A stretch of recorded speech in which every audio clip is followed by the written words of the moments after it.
Good evening, everyone. I am Dan Garjola. We are the Group 1 from Binangonan Campus. We will discuss Chapter 3, Preparation of Tour Guide. What should a tour guide do before a tour? First, know your staff.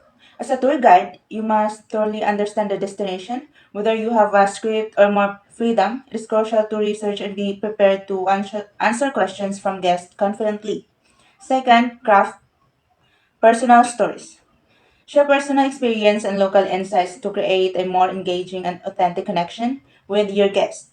This helps them to connect with you and the local culture on a deeper level.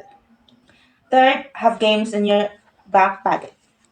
Use simple group games during downtime to keep the tour lively and interactive. Choose games that are easy and fun to play, enhancing the tour experience.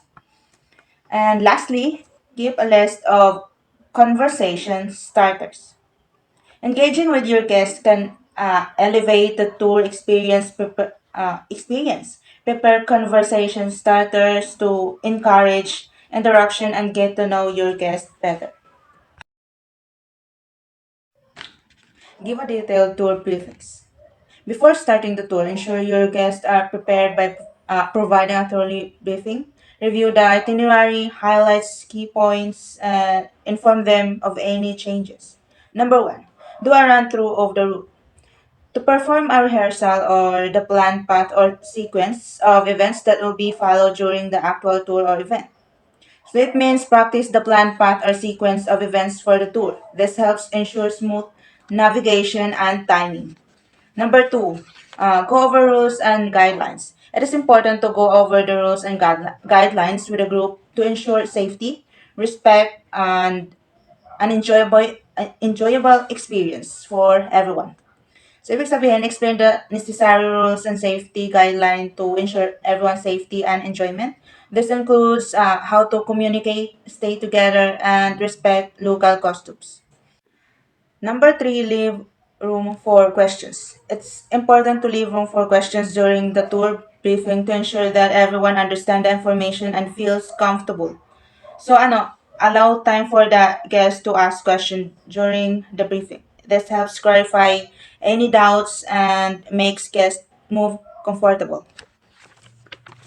Number four, break the ice. Most of the time, a round of introductions isn't enough to get a tour group of strangers to mix and mingle. So it means use an icebreaker to help the group get to know each other. This encourage interactions and helps build a friendly atmosphere among the guests. What your tour guide do before the tour has a significant impact on the experience.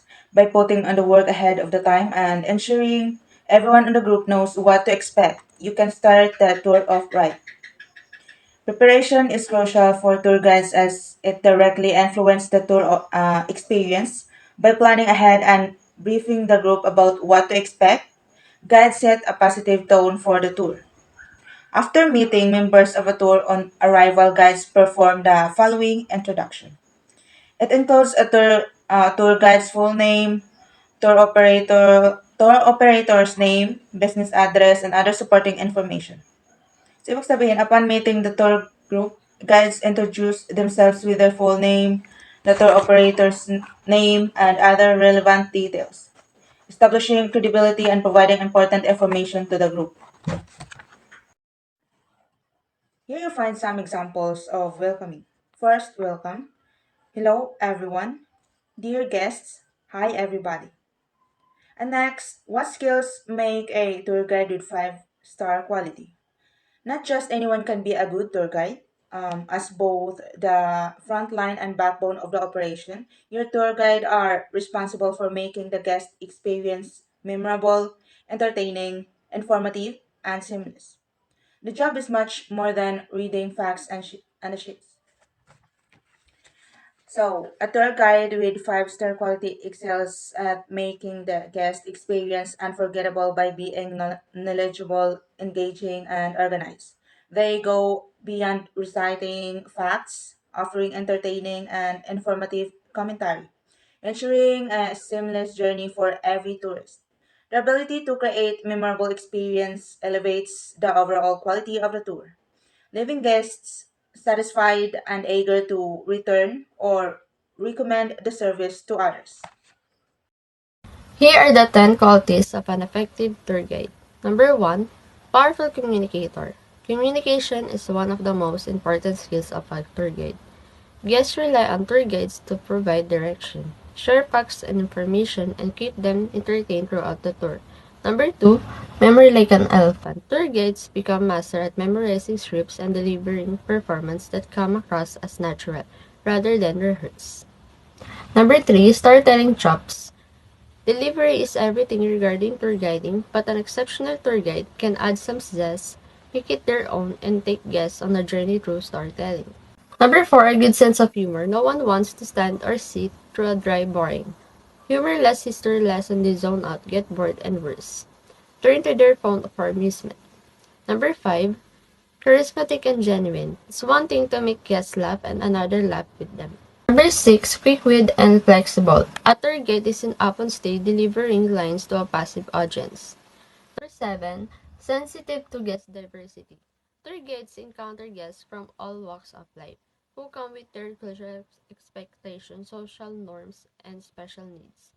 Number 8, in-depth knowledge. A tour guide is far from impressive when they can answer anything thrown their way. Number 9, a whole lot of passion. Most tour guides have a passion for travel. Number 10, organized and punctual. Being orderly, efficient, and dependable might be common lies listed on a resume, but are essential qualities of an effective tour guide. Guests should not have to wait around for a tour guide to get their act together. Everything should run smoothly from check-in to check-out. 4 skills of a tour guide. First, a REST quiz. As more and more tour operators start to take booking online, tour guides everywhere are having to learn how to use booking software in their day-to-day. Second, a creative eye. Having a creative eye as a tour guide means seeing things from unique perspective, noticing details others might miss, and finding inventive ways to share stories and engage visitors. It involves incorporating art, local cultures, and innovative itineraries to provide memorable and immersive experience for tourists. Number 3, gutsy at sales. Persuading guests to spend more money can feel icky, but a good tour guide sees upselling and cross-selling as less of a dreadful job requirement and more of an opportunity to add value to the guest experience. The last one, number 4, multilingual. Hands down, when a tour guide delivers a tour in a guest's first language, it makes a world of difference. This versatility is beneficial to the tour operator for plenty of reasons, such as: first, it allows them to appeal to a broader audience. Second, it gives guests more choice and personalization. Third, it represents diversity and inclusion. Herolita tour guides. Some people do guiding in their native towns or even abroad without considering it as a very serious profession. Everyone is a little bit of a tour guide. Here are the tips of how we hold seminars very once in a while to share our expertise and knowledge and teach each other to follow the following rules. Number 1, prep in advance.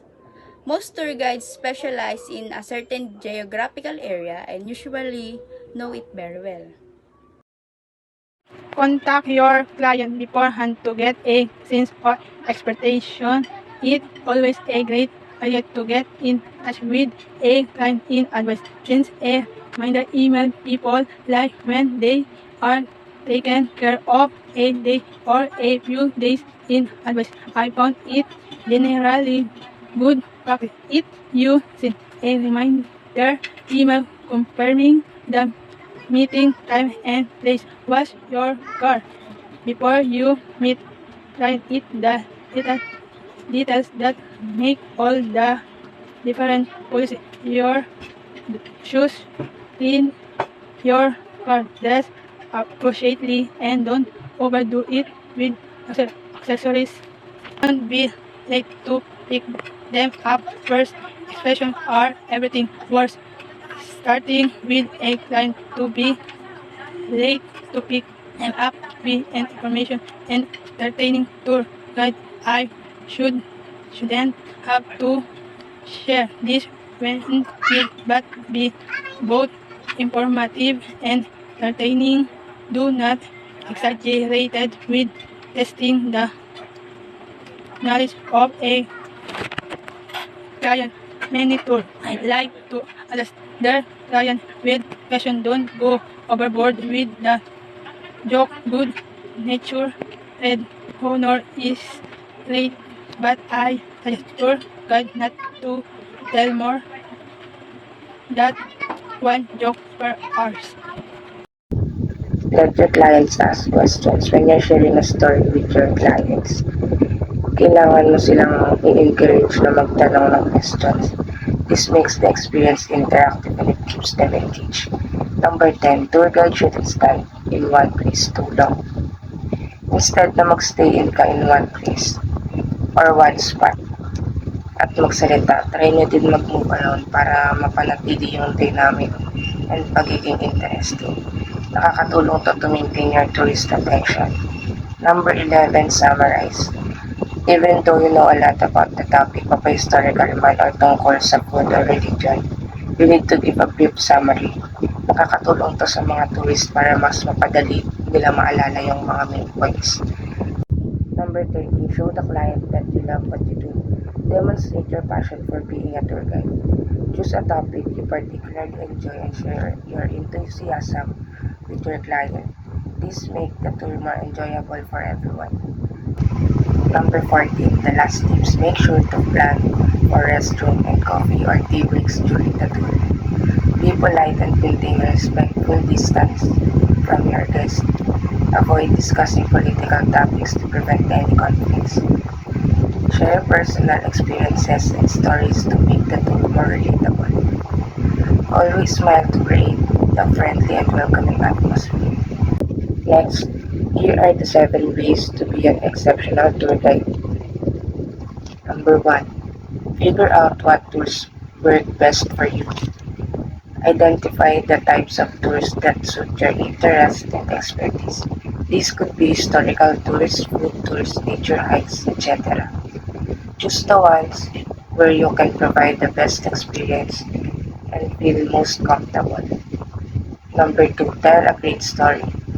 Engage your audience by telling interesting and captivating stories. A good narrative can make the information more memorable and entertaining. Focus on making your stories relatable and engaging. Number 3. Use your stage voice. Speak clearly and loudly enough for everyone to hear, even in noisy environment. Use expressive tones to keep your audience engaged to emphasize important points. Your voice should convey enthusiasm and confidence.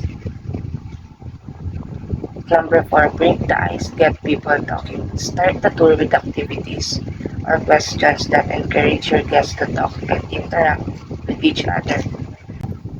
This helps create a friendly and relaxed atmosphere, making the tour more enjoyable for everyone. Number 5, get people involved. Involve your guests in the tour by asking questions, encouraging them to share their thoughts or even having them participate in activities. This makes the experience interactive and engaging. Number 6, know your staff and be prepared for questions. Be well informed about the subject of your tour. Anticipate possible questions and have answers ready. Being knowledgeable and prepared builds trust and enhances the overall experience for your guests. Number 7, really love the place you're showing off. Show genuine passion and enthusiasm for the place or subject of your tour. When you love what you're showing off, it becomes infectious and your guests are more likely to enjoy and appreciate the experience.